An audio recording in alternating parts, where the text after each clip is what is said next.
uno munsi tugiye kureba hamwe uko na creatinze ina shot.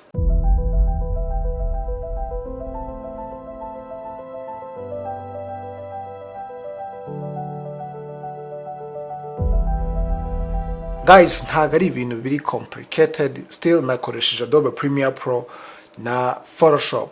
Anga tugiye kureba simple trick uburyo wa creatinga ino cinematic shot dukoresheje izo software ebyiri. So uburyo nayishutinze ahangaha nari mfite light zigera muri 3.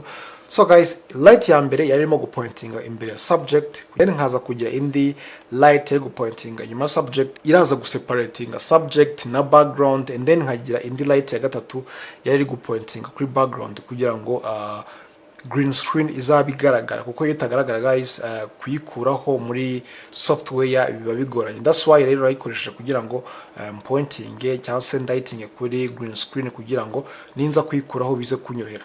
Then reka dusimbukire muri Premiere Pro mbereke uburyo nayikoze. Yes guys, nkuko urimo kubibona hano already nageze muri Premiere Pro. So niyingiye clip yanjye cyase final result ya clip namaze gushutinga.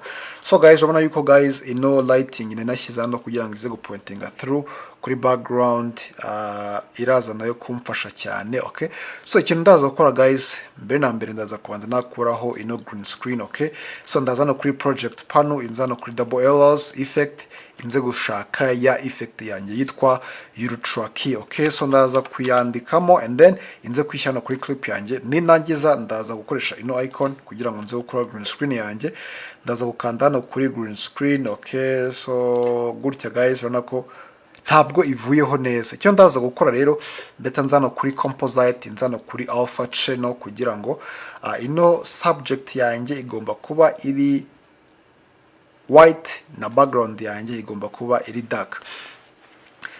So ubwo ndeta nza hano kuri matte generation, inze gufungura settings zayo nizo ngiye gukoresha. Ino highlight ndaza kuyigabanya muri ubu buryo, and then ino shadow yes nayo nze kuyongera gutya.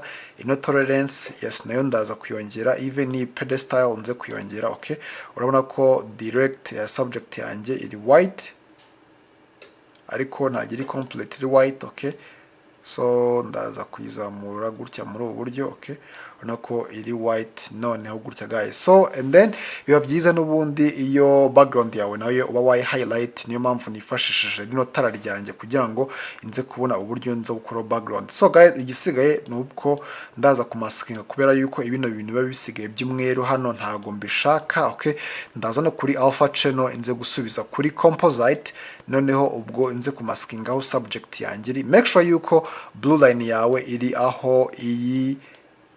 iri aho subject cyangwa se iri aho video yawe itangiriye. Ubwo ndatanza gukora masking. Okay, nkoresheje ino opacity, ndaza gukoresha ino free draw bezel, inze kumaskinga aho subject yanjye iri. So ndaza kwimaskinga guys muri ubu buryo.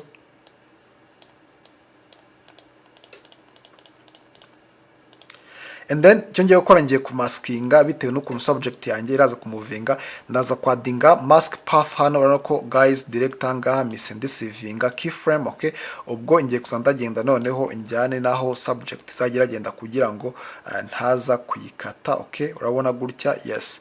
Hano nzandaza kwegeza mask hirya kugira ngo ya subject yanjye itaza kuba affected. Urabona ko gutya guys biba ari byiza.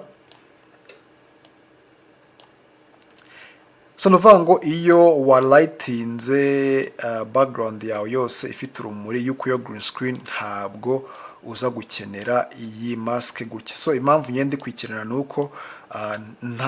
nuko nza kwirinda bya bindi by'umweru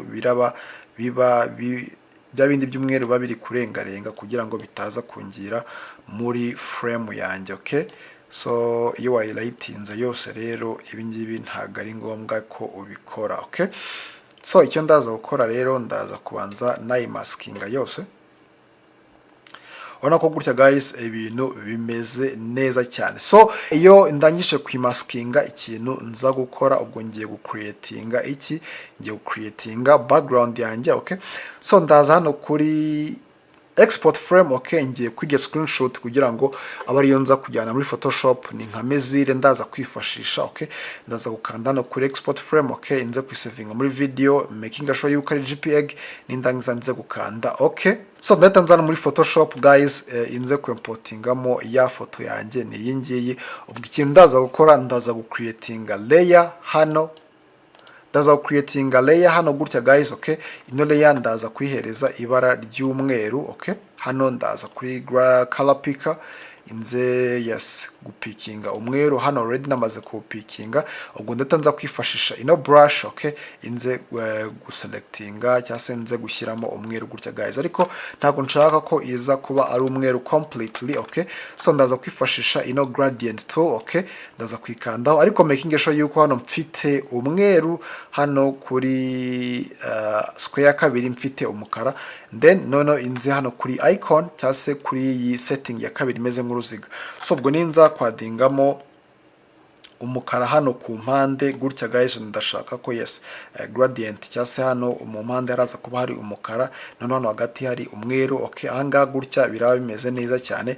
And then guys, so ndatanza gucreatinga indi layer nayo, inze noneho hano gupikinga ibara ry'umutuku gutya guys. Okay, so ndaza guhitamo ibara ry'umutuku, inze noneho hano kuri brush, and then nze gucreatinga cyangwa se kwadinga cycle hano hagati muri frame yanjye. Already gutya guys, background yanjye namaze kuyicreatinga. Ubwo icyo ndaza gukora, ndaza kuyisavinga noneho n'ubundi muri JPEG, nze gukanda okay. Alright, so ndatangaruka muri Premiere Pro yanjye guys, noneho ino subject yanjye ndaza kwishyiramo hagati gutya. Okay, urabona ko guys hangaha mfite ama errors yuko green screen yanjye itavuyeho guys, making sure yuko iyi error niba nayikozeho wirinda ko waza kuyikora, making sure yuko green screen yawe irimo kugaragara. Okay, so ndahita nza kuyiterura nyishyira hano kuri V2 kugira ngo background yanjye nze kwishyira hano hasi. Ndaza no kuimportinga ya background yanjye ni iyi ngiyi, inze kwishyira hano hasi gutya guys. Aha urabona ko uburyo bimeze neza cyane. And then so nimara kuimportinga ino background yanjye, ariko hano hasi kuri subject ndashaka kwa featheringa. Okay, ndatanzana kuri mask feather, inze kwadingaho feather gutya guys. Okay, kugira ngo bize kuba biri cinematic bimeze neza cyane. And then so ni subject yanjye ndashaka kuyigira black and white. Okay, ndatanzana kuri color workspace. Okay, and then inzana kuri basic correction, nuvango saturation yose ndahita nyimarayo. Okay, urabona ko uburyo isa, ariko ndaza kongera contrast kugira ngo subject yanjye ibiri contrasted. Niba ufite n'urumuri rwinshi gutya, nshaka kuza kurugabanya kugira ngo bize kuba biri more cinematic. So ahangaha guys urabona ko bimeze neza cyane. So icyo ngiye gukora rero, ngiye gucreatinga adjustment layer, ndaza gushyiraho look, nze no kwishyiraho grain. Okay, kugira ngo bize kuba biri realistic. So ndaza hano kuri n'ubundi kuri project panel, inze hano kuri new item, inze creatinga ya adjustment layer yanjye, and then ndahita nza kwishyira hano hejuru iyi clip cyangwa se ya layer yanjye yose. Okay, first ngiye kubanza nadingaho look. Okay, so ndaza hano kuri color wheels yonyine gusa, inze gusa kumanura shadow, inze kwishyiramo like nka green cyangwa se blue. Urabona ko uyishyiramo ibara ushaka, ngiye ndaza kwishyira hangaha gutya. And then even no muri highlight. Okay, nze kwishyiraho light. Urabona ko uburyo look yanjye irasa neza cyane. And then icyo ngiye gukora rero, ubwo ngiye kwadingaho grain yanjye, ndazana kuri effect, inze gusacingamo grain cyangwa se noise. Okay, hano byose aba ari bimwe, ndaza kwiterura nyishyira hano kuri adjustment layer. Okay, noneho inze ahangaha guys muri effect control, ndebe the amount of the noise nshaka kuyereza, reka nyereza nka 30 n'urugero. Okay, so ninyereza 30 guys, urabona ko already grain cyangwa se noise zanjye zahise zigiramo guys. Already scene yanjye cyangwa se frame yanjye maze kuyicreatinga. Nuko nguko wa creatinga ino effect cyangwa se scene muri Premiere Pro. So guys, rero niba wakunze iyi video yanjye, please ntugende udakoze subscribe kugira ngo ujye ubona andi ma video menshi ya editing. Kandi niba unafite ikibazo ugisige muri comment kugira ngo nze kugufasha ngusobanurire ino video, liking, sharing kugira ngo mujye mubona izindi ziri update. Ndakunda cyane rero tuzegura muri video y'ubutaha. Peace.